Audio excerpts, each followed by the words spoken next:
Hey guys, I'm back for a really quick video showing you how to make a Lego Doctor Strange. This is my own custom design. I think it turns out really cool. It's kind of hard to get hands on Doctor Strange, especially the new Infinity War version, considering using the $100 Sanctums Sanctorum. So I figured I'd go with this for now. In the Avengers Infinity War trailer I'm making in Lego. I know it's really late and Infinity War's been out for months now, but still think it'd be a fun project to do. So, what you need to do this is one of the hands to get Crux, Hands of Time Crux specifically, because he doesn't have all the techno junk on him that Crux does. So you take his legs and chest, which is cool because, you know, time is kind of Doctor Strange's thing, so. Yeah. So what you're going to do is you're going to take a red cape.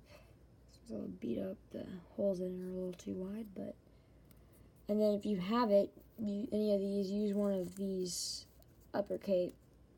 I got mine specifically because I've had Legos for a long time. Like one of my first sets was Lego Toy Story Buzz the Spaceship.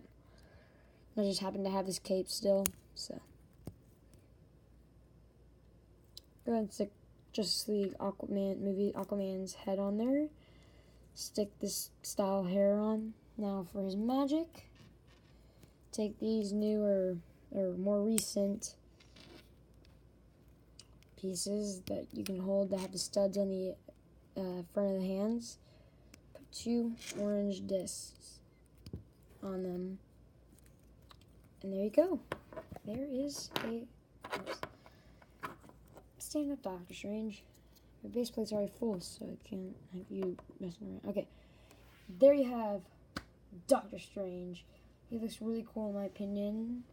And that's about all I got for you today. So leave a like and subscribe, and I'll see you guys next time. Bye.